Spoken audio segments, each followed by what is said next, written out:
கர்த்தருடைய பரிசுநாமத்துக்கு ஸ்தோத்திரம். நம்ம கூட அதிகமான ஃப்ரெண்ட்ஸ் இருக்கணும். ரிலேட்டிவ்ஸ் எப்பவுமே நம்ம கூட இருக்கணும்னு நம்ம நெறைய பேர்த்துக்கு ஆசை இல்லையா? அதாவது எப்பவுமே நம்ம வந்து ஒரு சந்தோஷமா, ஒரு ஐக்கியத்துக்குள்ள இருக்கணும்னு நமக்கு ரொம்ப ஆசை. ஸோ ஃப்ரெண்ட்ஸ் கூட, ரிலேட்டிவ்ஸ் கூட நம்ம சந்தோஷமா இருக்கணும்னா ஒண்ணும் இல்லங்க. நம்ம என்ன பண்ணணும்? அவங்கள வந்து நல்ல முகமலர்ச்சியோட அவங்கள வரவேற்கணும். அவங்க தேவைகள சந்திக்கணும். அவங்க கூட ஹேப்பியா, சந்தோஷமா எப்பவுமே வந்து என்ன பண்ணணும்? ஒரு அரவணைத்து போகிற மாரி இருந்தா போதும் இல்லையா? நம்ம அவங்கள பத்தி எவ்வளோ தவறான எண்ணங்கள் கொண்டிருந்தாலும், இல்ல நம்ம இருதயத்தில அவங்கள கெட்ட எண்ணம் வைத்திருந்தாலும், அவங்கள பத்தி, அத பத்திலாம் அவங்களுக்கு தெரியாது. ஏன்னா, அவங்க இருதயத்த பார்க்க முடியாது. அவங்க வந்து எப்படி பார்ப்பாங்க? நம்ம முகத்த மட்டும் தான் பார்ப்பாங்க. ஸோ, அவங்க என்ன நினைப்பாங்க? பரவாயில்லையே! இவங்க ரொம்ப ஹேப்பியா நம்மள வந்து ஏற்றுக்கொள்கிறார்களே! நம்மள நல்லா அரவணைக்கிறாங்களே! நம்மள நல்லா உபசரிக்கிறாங்களேன்னு சொல்லிட்டு நம்ம கூட சந்தோஷமா இருப்பாங்க. ஆனா, அதுவே நம்ம கடவுள் நம்ம கூட இருக்கணும்னா என்ன பண்ணணுங்க? கடவுள் நம்ம கூட இருக்கணும்னா, கடவுள் நம்ம இருதயத்தை பார்க்கிறார் இல்லையா? ஏன்னா, மனுஷனும் முகத்தை பார்க்கிறான், தேவனும் இருதயத்தை பார்க்கிறார். ஸோ, நம்ம இருதயத்தை பார்க்கும்போது, அது தேவனுக்கு பிரியமான ஒரு இருதயமா இருக்கா? இல்ல தேவன் அருவருக்கிற ஒரு இதயமா இருக்கா? ஜஸ்ட் நம்ம திங்க் பண்ணி பார்ப்போம். நம்மளோட தாட்ஸ் இல்லையா? இருதயம்ங்கிறது என்னன்னா, நம்ம சிந்தனைகள் எப்படி இருக்கு? ஒவ்வொரு நேரமும் வந்து நம்ம சிந்தனைகள் வந்து தேவனுக்கு பிரியமான ஒரு சிந்தனையா இருக்கா? இல்ல வந்து தேவன் அந்த இருதயத்தை பார்க்கும்போது, "இவ்ளோ கேவலமா இருக்கே!" அப்படின்னு சொல்ற மாரி நம்ம சிந்தனை இருக்கா? அதுக்காக தான் பவுல் வந்து பிலிப்பியருக்கு எழுதும்போது சொல்லியிருப்பாரு. பிலிப்பியர் 4:8 நான் வாசிக்கிறேன். "கடைசியாக சகோதரரே, உண்மையுள்ளவைகள் எவைகளோ, ஒழுக்கம் உள்ளவைகள் எவைகளோ, நீதி உள்ளவைகள் எவைகளோ, கற்புள்ளவைகள் எவைகளோ, அன்புள்ளவைகள் எவைகளோ, நற்கீர்த்தி உள்ளவைகள் எவைகளோ, புண்ணியம் எதுவோ, புகழ் எதுவோ அவைகளையே சிந்தித்துக் கொண்டிருங்கள்." இதெல்லாம் நம்ம சிந்தித்துக் கொண்டிருந்தா மட்டும்தான் தேவன் என்ன பண்ணுவாரு? நம்ம கூட வாசம் பண்ணுவார். நம்ம என்ன மாரி சிந்தனைகள் வச்சிருக்கோம்? சிந்தனை வந்து தேவனுக்கு பிரியமான ஒரு சிந்தனையா இருக்கா? இந்த உலகத்தின் சிந்தனையா இருக்கா? எப்பவுமே நம்ம சிந்தனைகள் வந்து எப்படின்னா, தேவனுக்கு பிடிக்காம, அருவருக்கத்தக்க ஒரு சிந்தனையா இருக்கு இல்லையா? மேபி நம்ம வெளிய பார்க்கும்போது நம்ம நல்லா இருப்போம். ஆனா உள்ள கடவுள் ஆராய்ந்து பார்க்கும்போது, அது தேவனுக்கு பிரியம் இல்லாமல் இருக்கு இல்லையா? நல்ல எக்ஸாம்பிள் வந்து பார்த்தீங்கன்னா, சாமுவேல் வந்து தாவீதை தேர்ந்தெடுத்ததுதாங்க. இல்ல? அதாவது அங்க இருக்கிற எல்லா பிள்ளைகளும் ஒவ்வொருத்தரா வந்து சாமுவேலுக்கு முன்னாடி வந்துட்டே இருக்கிறாங்க. சாமுவேல் என்ன பண்றாரு? வெளிய தோற்றத்த பார்க்குறாரு. ரொம்ப அஜானுபாகுவா இருக்கிறாரு. நல்ல ஹெல்த்தியா உடம்புலாம் நல்ல பில்டா இருக்கு. நல்ல ஒரு மஸ்குலரா இருக்காரு. இவர தான் கடவுள் தேர்ந்தெடுப்பாரு. இவர தான் வந்து தேவன் ராஜாவா தேர்ந்தெடுப்பார்ன்னு சொல்லி, ஒவ்வொருத்தரையா ஒரு மனசுக்குள்ள நெனச்சுக்கிட்டே இருக்காரு. கடவுள்ட்ட கேட்கிறார், "கடவுளே இவர் தானா?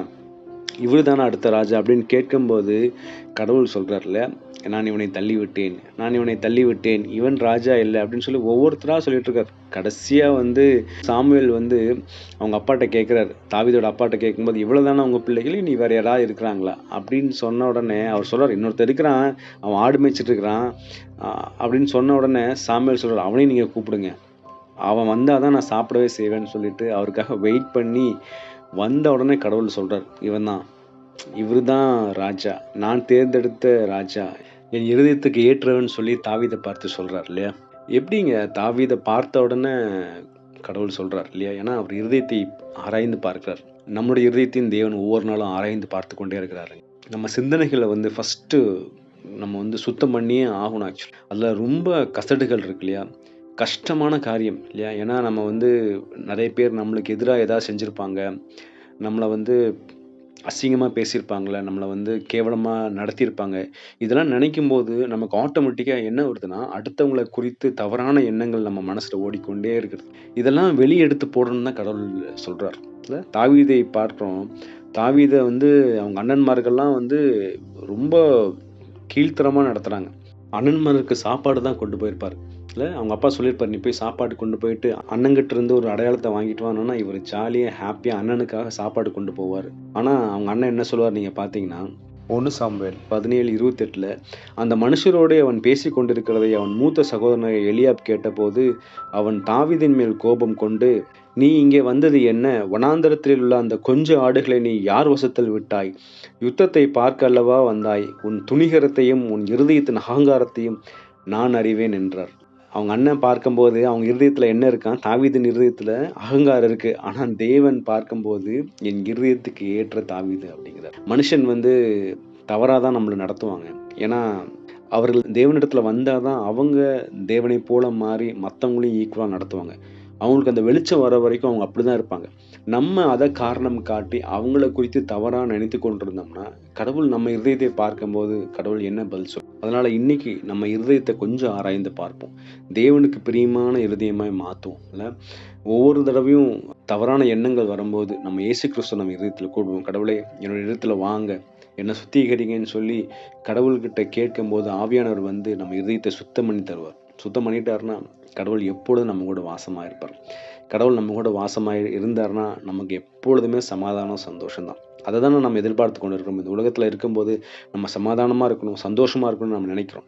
அதற்கு தேவன் நம்மோடு இருந்தா மட்டும்தான் சாத்தியம். அதற்கு நம்ம இருதயம் சுத்தமா வச்சுக்கணும். அதுக்கு ஆவியானவர் தேவை. அதனால நம்ம இன்னைக்கு தேவனிடத்துல கேட்போம். அப்பா, தாவீதை போல உம்முடைய இருதயத்துக்கு ஏற்றவனா என்னை ஒவ்வொரு நாளும் நீங்க மாற்றி கொடுங்க கடவுளேன்னு கேட்கும்போது கடவுள் ரொம்ப ஹாப்பியாகி நம்மளை மாற்றுவார்.